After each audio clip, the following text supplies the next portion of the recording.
तो हेलो दोस्तों, कैसे हैं आप सब। उम्मीद है अच्छे होंगे। तो आज हम इस नए सी क्लास में हम नए विषय के बारे में पढ़ने वाले हैं। तो इस विषय का नाम है बीजगणित और ये बहुत ही इम्पोर्टेंट टॉपिक है हर क्लास के लिए। मैथ विषय के लिए ये बीजगणित बहुत ही इम्पोर्टेंट टॉपिक है। तो आज हम बीजगणित के सारे सवाल बनाएंगे और क्या होता है बीजगणित, बीजगणित किसे कहते हैं, ये सब हम आप लोगों को बताते हैं। तो सबसे पहले हम जानेंगे कि बीजगणित है क्या। तो बीजगणित गणित की वह शाखा है, गणित की वह शाखा है जिसमें संख्याओं के साथ अक्षरों का भी प्रयोग होता है, अक्षरों का भी प्रयोग होता है। जैसे के लिए आप देख सकते हैं, जैसे में x प्लस, तो ये जो हमारे सामने उदाहरण है ये बीजगणित का उदाहरण है। तो हम बताएं कि संख्याओं के साथ अक्षरों को भी इसमें उपयोग किया जाता है। बीजगणित गणित की वह शाखा है जिसमें संख्याओं के साथ साथ अक्षरों का भी उपयोग किया जाता है। तो उम्मीद है यहाँ तो कोई दिक्कत नहीं होगी। हम आगे बढ़ते हैं।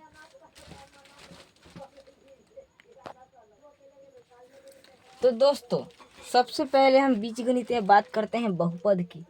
तो बहुपद क्या है, कितने प्रकार के होते हैं, एग्जाम्पल क्या है, इन सभी के बारे में हम विस्तार पूर्वक से पढ़ेंगे। तो सबसे पहले हम बहुपद निकालेंगे, जैसे बहुपद कितने प्रकार के होते हैं। तो सबसे पहले हम पद के हिसाब से कितने पद हैं उसमें, जैसे कि ये x है और अगर केवल x ही दिया हो तो इसे हम कहेंगे एक पदीय बहुपद, इसे हम कहेंगे एक पदीय। उसी तरह से लिखा होगा अगर x प्लस 5 तो इसे कहेंगे हम द्विपदीय। उसी प्रकार से अगर लिखा हो x² माइनस 2x माइनस 7 तो इसे हम कहेंगे त्रिपदीय। इसी तरह से होते रहेगा। तो सबसे पहले हम बात करते हैं एक पदीय की। तो एक पदीय जिसमें सिर्फ एक ही पद हो, जैसे कि यहाँ पर सिर्फ एक ही पद है तो इसे हम कहेंगे एक पदीय बहुपद। उसके बाद है द्विपदीय बहुपद। तो द्विपदीय जिसमें दो पद हो, जैसे यहाँ पर सिर्फ x था जो कि सिर्फ अकेला है, एक पद है, तो इसे कहेंगे एक पदीय बहुपद। उसी तरह से x प्लस 5 यहाँ पर दो पद हैं तो इसे कहेंगे द्विपदीय बहुपद। उसके बाद x² माइनस 2x माइनस 7 तो इसे त्रिपदीय बहुपद कहेंगे। क्यों? क्योंकि इसमें 1 2 3 पद हैं। तो आप लोगों से एक सवाल है कि क्या ये कौन सा बहुपद है, एक पदीय, द्विपदीय या त्रिपदीय। तो जो लोग सोच रहे हैं द्विपदीय है और जो लोग सोच रहे हैं त्रिपदीय है, उन दोनों का गलत है, क्योंकि ये बहुपद एक पदीय है। कुछ लोग सोचेंगे कि यहाँ पर दो पद हैं, एत और एक्स, तो ये बिल्कुल गलत है, क्योंकि एत और एक्स जो है आपस में गुणना है। यहाँ पर कुछ नहीं है, इसका मतलब है कि यहाँ पर गुणना है। तो ये गुणना जब भी रहेगा तो वो बहुपद में नहीं लिया जाएगा कि वो 4 बार गुना किया जाए तो चार पदीय बहुपद, 3 बार गुना किया जाए तो त्रिपदीय बहुपद, ऐसा बहुपद में नहीं मिला जाएगा। मिलता है तो ठीक है। जैसे कि अगर दिया हो 10 गुने x गुने y, ये एक पदीय बहुपद ही कहलाएगा। जैसे इसे लिखेंगे तो गुना करेंगे तो 10xy, इसमें जोड़ घटाव नहीं है। अगर जोड़ घटाव रहेगा तभी हम उसे द्विपदीय त्रिपदीय में विभाजित कर सकते हैं। जैसे अगर लिखा होता 10 माइनस xy, यहाँ पर एक पद दो पद हो जाते तो हम उसे लिख देते द्विपदीय बहुपद में। उसी प्रकार से अगर रहता 10 माइनस x माइनस y तो यहाँ पर 1 2 3 तो इसे हम लिखते त्रिपदीय बहुपद में। तो यहाँ तक कोई दिक्कत नहीं होगा। तो अब हम आप लोगों को बताने वाले हैं, आप लोगों को हम अब बताएंगे घात के हिसाब से कि घात अगर दिया हो, घात के आधार पर बहुपद कितने प्रकार हैं, तो हम उसके बारे में पढ़ेंगे। तो आप लोगों को बता दें कि घात से भी इसी प्रकार से भी देखा जाता है। जैसे अगर लिखा हो x, तो इसे कहेंगे एक पदीय बहुपद। इसे कहेंगे एक पदीय पढ़ा दिए, इसे एक घातीय,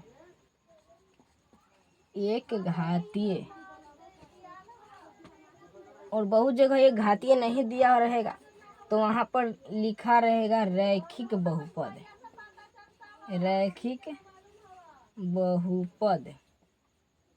तो रैखिक बहुपद में सबसे पहले जानेंगे जिसमें सिर्फ एक हो घात, जिस बहुपद का घात एक हो। बहुपद का घात कहने का मतलब उसका अधिकतम घात है। जैसे कोई बहुपद है x के पावर 5 प्लस y के पावर 3 प्लस z के पावर 6, तो इसका मतलब हम पूछेंगे कि इस बहुपद का घात कितना है, तो इसका मतलब ये नहीं है कि हम तीनों को जोड़ देंगे 5 जोड़ 3 जोड़ 6, 5 3 8 6 14 और बहुपद का घात हो जाएगा 14। तो ये बिल्कुल गलत है, क्योंकि बहुपद का घात कहने का मतलब है उस बहुपद में किसी एक पद का अधिकतम घात।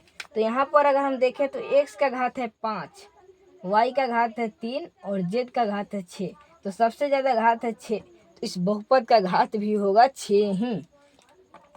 तो इस प्रकार से हम इसे बता सकते हैं कि बहुपद का घात कितना है। तो इसमें है बहुपद का घात x बहुपद है और x का घात है 1, तो एक घात वाले बहुपद को कहते हैं रैखिक बहुपद। इसी प्रकार से हम और भी उदाहरण ले सकते हैं, जैसे xy। आप लोग देख रहे होंगे कि xy में भी सिर्फ एक ही घात है, तो ये भी एक रैखिक बहुपद होगा। उसी प्रकार से x प्लस 25 माइनस ky, देखने में तो ये सब लोग को पता होगा कि त्रिपदीय बहुपद है, लेकिन यहाँ पर x का घात भी 1 है, 25 का घात भी 1 है और y का घात भी 1 है, मतलब अधिकतम घात 1 है। तो जब बहुपद का घात 1 रहे तो उसे हम रैखिक बहुपद कहते हैं। तो अब हम पढ़ेंगे द्विघातीय बहुपद, जो मोस्ट इम्पोर्टेंट VBI है। द्विघातीय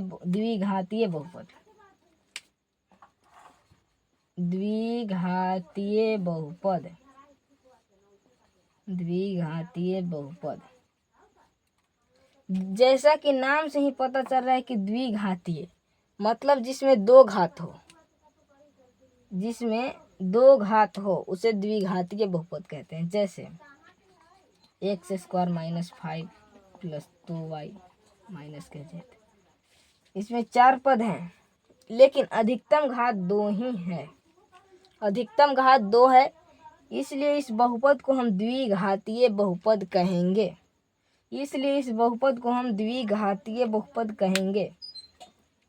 क्योंकि इसका अधिकतम घात सिर्फ 2 है, थोड़ी ना 3 है कि हम इसे त्रिघातीय बहुपद कहेंगे। और अगर 3 घात 3 हो तो हम उसे त्रिघातीय बहुपद कहेंगे। द्विघातीय बहुपद के और उदाहरण हो सकते हैं, जैसे y² plus 5y minus z, ये हो सकता है। जैसे इसके अलावा भी और हो सकता है, जैसे 5x² minus 2x plus yz। ठीक, और भी बहुत सारे उदाहरण हो सकते हैं जिसमें बहुपद का अधिकतम घात 2 हो, उसे द्विघातीय बहुपद कहेंगे। अगर यहाँ तक कोई दिक्कत नहीं हो तो हम आगे बढ़ेंगे त्रिघातीय बहुपद की ओर। आगे हम त्रिघातीय बहुपद पढ़ाएंगे, लेकिन अगर द्विघातीय बहुपद में अगर अभी भी कोई प्रॉब्लम हो तो हमें कमेंट बॉक्स में जल्दी बताइए। तो दोस्तों, अब हम बढ़ते हैं त्रिघातीय बहुपद की ओर। तो आप लोग को हम रैखिक बहुपद पढ़ा चुके हैं, द्विघातीय बहुपद भी पढ़ा दिए, तो आप लोग को त्रिघातीय बहुपद का फॉर्मूला अपने आप दिमाग में आ गया हो कि जिस बहुपद में 3 घात हो उसे त्रिघातीय बहुपद कहेंगे। जिस बहुपद में 3 घात हो उसे त्रिघातीय बहुपद कहेंगे। जैसे उदाहरण के तौर पर लिखते हैं y³ माइनस 2y² प्लस के 5ay माइनस y। यहाँ पर देखेंगे कि इसका घात 1 है, इसका घात 1 है, इसका घात 2, इसका 3, इसका घात 1 है, इसका घात 1 है, इसका 2 और इसका 3। मतलब कि बहुपद का अधिकतम घात हम आप लोगों को प्यार से सिखा रहे हैं कि बहुपद का अधिकतम घात जो होगा वही बहुपद का घात होगा। तो बहुपद का अधिकतम घात इसमें है 3, तो ये बहुपद हो जाएगा त्रिघातीय। बहुपद क्या हो जाएगा? त्रिघातीय बहुपद। जैसे यहाँ पर भले ही 1 2 3 4 पद हो, लेकिन हम सिर्फ एक्स क्यू ही लिखें तो क्या त्रिघातीय बहुपद नहीं होगा? क्या हम जेड क्यू ही लिखें तो क्या ये त्रिघातीय बहुपद नहीं होगा?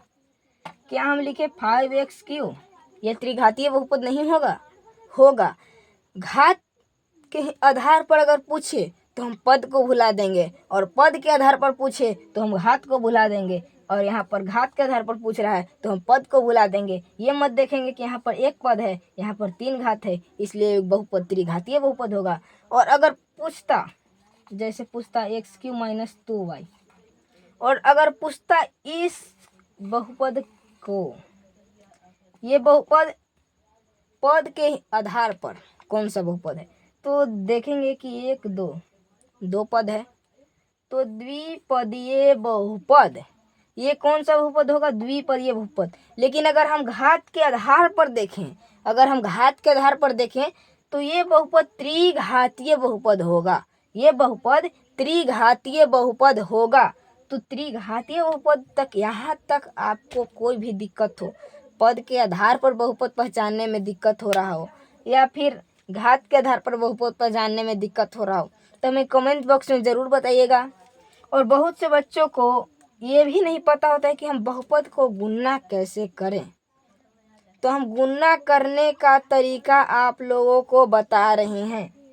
तो गुणा करने का एकदम आसान सा तरीका, ट्रिक से हम आप लोगों को सिखाने वाले हैं। तो अगर वीडियो में यहाँ तक बने हुए हैं तो अंत तक ज़रूर बने रहिएगा, और जो अंत तक वीडियो देख करके कमेंट में बताएगा कि हम अंत तक जुड़े थे, तो उसे हम फ्री में बहुपद चैप्टर का नोट्स देंगे, हैंड राइटन एंड प्रिंट कराया हुआ भी देंगे व्हाट्सएप पर। तो आप लोग वीडियो के अंत तक ज़रूर जुड़े रहें। तो हम बढ़ते हैं आगे बहुपद के गुणा भाग में। तो दोस्तों, अब हम बढ़ते हैं गुणा की ओर। और ये गुणा इस प्रकार से नहीं रहेगा कि 5 से 2 से गुणा करो 10 आ जाएगा। ये गुणा है 2 बहुपदों का, 3 बहुपदों का। और इसी तरह से भागा भी हम आप लोगों को सिखाएंगे कि भाग किस तरह से देते हैं। तो सबसे पहले हम गुणा की ओर सीखेंगे। जैसे अगर दिया हो x गुना y, तो इसे सिंपल है कि यहाँ x है और y है, गुना करेंगे तो xy हो जाएगा, xy। और इसे हम x गुना y भी लिख सकते हैं। वहीं रहता 5x गुना -2y। तो सबसे पहले हम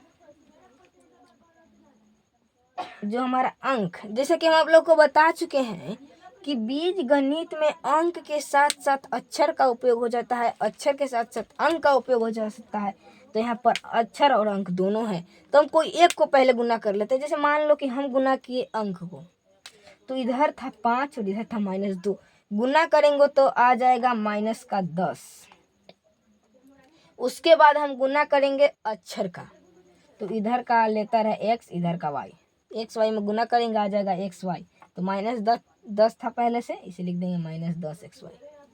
इसे हम लिख सकते हैं -10 गुने xy, ये भी हम इसे लिख सकते हैं। तो ये तो हुआ एक पदीय बहुपदों का आपस में गुणा। ये रहेगा तो आप लोग रगड़ दीजिएगा, मुझे विश्वास है। अब हम 2 पद की ओर बढ़ते हैं। x + 2 × x - 5, ये एक बहुपद है। तो इसको गुना करना है। दोनों को अगर कुछ नहीं दिया हो तो गुना, कुछ नहीं दिया रहेगा तो गुना। तो अब हम इसे गुना करेंगे। तो सबसे पहले दोनों में देख रहे हैं कि दोनों में 2 पद हैं, ठीक। तो सबसे पहले हम एक पद को, पहले पद को पहले पद से गुना करेंगे। तो x को x से गुना करेंगे तो आ जाएगा हमारा x²। फिर हम पहले पद को दूसरे बहुपद के दूसरे पद से गुना करेंगे, यानी कि इसको इससे। तो हमारा आ जाएगा माइनस का 5x। पहले पद का गुना खत्म। अब हम बढ़ेंगे दूसरे पद की ओर। तो दूसरे पद को पहले पद से गुना करेंगे तो आ जाएगा प्लस का 2x, और दूसरे पद को दूसरे पद से गुना करेंगे तो आ जाएगा माइनस का 10। इसे सोल्व कर लेते हैं तो यहाँ का एक्स स्क्वायर ही रहेगा, और यहाँ पर माइनस का 5x है, प्लस का 2x है। इमेजिन करिए कि आपके पास 5 रुपया कर्जा है और फिर आपके पास 2 रुपया आ जाए, तो आप सबसे पहले अपना कर्जा से मुक्ति हो जाएगा। तो आप 2 रुपये देकर थोड़ी ना 5 रुपया का कर्जा माफ़ करा लीजिएगा। तो आप पर कर्जा रह जाएगा माइनस का 3, यानी कि माइनस 3x, और इधर से आ गया माइनस का 10। यही हो गया हमारे गुना करके आंसर। और यही क्वेश्चन को हम आप लोगों को भागा देकर भी सिखाएंगे, इसी तरह के क्वेश्चन। और अगर 3 पद भी हो तो हम इसी प्रकार से बनाते रहेंगे। जैसे अगर दिया हो x माइनस 2 इंटू में x plus x square plus 2x minus के 5, इसे भी हम उसी प्रकार से गुना करेंगे, पहले पद को पहले पद से। तो आ जाएगा x का क्यूब, फिर इसको इससे तो हो जाएगा 2x प्लस का 2x, फिर इस पद को इस पद से तो हो जाएगा माइनस का 5x, फिर इस पद को इससे तो हो जाएगा माइनस का 2x स्क्वायर, फिर इस पद को इससे तो हो जाएगा माइनस का 4x, और अंत में ये दोनों को गुना करेंगे तो आ जाएगा प्लस का 10। और अब इसे हम सोल्व करने की ओर बढ़ते हैं। तो सबसे पहले हम 3 घात वाले को लिखते हैं एक जगह x की, उसके बाद 2 घात वाले को माइनस का 2x स्क्वायर, उसके बाद हम 1 घात। यहाँ पर देख लें माइनस माइनस है, माइनस 5x और माइनस 4x, तो दोनों जुट करके हो जाएगा माइनस का 9x, और अंत में बच गया 10। या इसे सोल्व करेंगे तो कुछ इसी प्रकार से रहेगा, और 2x में से माइनस का 9x जाएगा तो हमारे पास बचेगा माइनस का 7x प्लस का 10, और यही हो गया हमारा आंसर। तो उम्मीद है कि त्रिपदीय 3 पद वाला भी बहुपद हो और उसे 2 पद वाले से गुना करना हो, 3 पद वाले से गुना करो, कैसा भी गुना हो आप लोग बहुपद का गुना दम रगड़। तो आप लोगों को ये ट्रिक कैसा लगे हमें कमेंट में ज़रूर बताइएगा। तो अब हम आगे बढ़ते हैं भाग की ओर। भाग जैसे दिया हो कि हमें भाग देना है 2x से, किसमें भाई भाग देना है, तो x square plus 2x minus का 5। यहाँ पर ऊपर हम लिख लेंगे, यहाँ पर x के जगह पर हम x स्क्वायर कर लेते हैं, या फिर x माइनस 1, अब ठीक रहेगा। तो हम इस क्वेश्चन को सोल्व करेंगे। तो सबसे पहले इस पद में हम कितना से गुना करें कि हमारा x स्क्वायर आ जाए। तो आप लोग को सीधा समझिए कि x में हम कितना से गुना करें कि x स्क्वायर आ जाए। तो दिमाग में आएगा x, यानी कि हम x को x से गुना करेंगे तो हमारा आ जाएगा x स्क्वायर। तो इसलिए सबसे पहले हम भाग लगाएंगे x से, x से भाग लगाएंगे तो इसको इससे गुना करना है, तो ये इससे गुना हो जाएगा तो हो जाएगा हमारा x स्क्वायर, और ये इससे गुना हो जाएगा तो माइनस का x। अब ऐसे इसमें एक अलग ट्रिक चलता है, सब कहता है कि हम उल्टे रहेंगे। यहाँ पर प्लस था तो ये कहता है कि हमको माइनस कर दो, आई कह रहा कि माइनस है ना, हमको प्लस कर दो। हम प्लस में ठीक है, माइनस हमको नहीं चाहिए। प्लस वाला कहेगा कि माइनस, और माइनस वाला कहेगा प्लस, तो यहाँ पर माइनस एक्स स्क्वायर हो गया प्लस का एक्स स्क्वायर, खत्म, कुछ नहीं बचा। यहाँ पर हो गया प्लस का 2x प्लस का x, तो आ जाएगा प्लस का 3x, यहाँ से माइनस का 5 उधर। तो अब हम x में कितना से गुना करें कि इसका पहला पद यानी कि 3x आ जाए, तो 3 से। तो हम प्लस 3 से गुना करेंगे, इसलिए यहाँ पर लिखेंगे प्लस का 3, तो आ जाएगा हमारा 3x, और 3 से माइनस 1 में गुना करेंगे तो आ जाएगा माइनस का 3। और जैसे कि हम आप लोग बताएं कि ये उल्टा चलता है, तो यहाँ पर प्लस है तो ये माइनस हो जाएगा, माइनस है तो प्लस, तो प्लस माइनस खत्म हो जाएगा, और माइनस का 5 प्लस 3 तो हो जाएगा माइनस का 2। तो अब बताइए कि माइनस x में किससे गुना करेंगे कि माइनस 2 आ जाए। तो यहाँ पर इसके आगे नहीं सोल्व करना होता है, तो यही आ गया हमारा भागफल, और माइनस 2 जो बचा ये हमारा हो गया शेषफल। तो यहाँ तक आप लोग कोई दिक्कत नहीं होगा। तो इसी तरह से हम सभी भाग को बनाते हैं। तो आप लोगों को से निवेदन है कि अगर यहाँ तक कोई भी दिक्कत हो तो प्लीज़ हमें कमेंट में हिचकिचाना नहीं है, बताना है। हम आपके डाउट को ज़रूर सोल्व करेंगे। और हाँ, आप लोगों से एक छोटा सा बात कहना चाहता हूँ कि हमारा 50 सब्सक्राइबर जल्दी से कंप्लीट कराइए। पिछले दिन आप लोगों ने हमें लगभग 18 सब्सक्राइबर बढ़ाए थे एक ही दिन में। तो हम चाहते हैं कि ऐसा ही प्यार दुलार आप लोग देते रहें और 50 सब्सक्राइबर जल्दी पूरा करें, ताकि आप लोगों का सपना और हमारा सपना भी सच हो सके, ताकि हम आप लोगों को लाइव क्लास चलाएं। जैसा कि आप लोग देखे होंगे हमारे चैनल के डिस्क्रिप्शन, वहाँ पर लाइव क्लास का भी दिया हुआ कि हम लाइव क्लास भी पढ़ाएंगे। लेकिन लाइव क्लास पढ़ाने के लिए 50 सब्सक्राइबर इम्पोर्टेंट होता है। तो आप लोग 50 सब्सक्राइबर जल्दी से कंप्लीट कराइए। और वीडियो पसंद आए तो इस वीडियो को लाइक करिए, अपने दोस्तों के पास शेयर करिए। तो तब तक के लिए जय हिंद, जय भारत। मिलते हैं अगले क्लास में। धन्यवाद।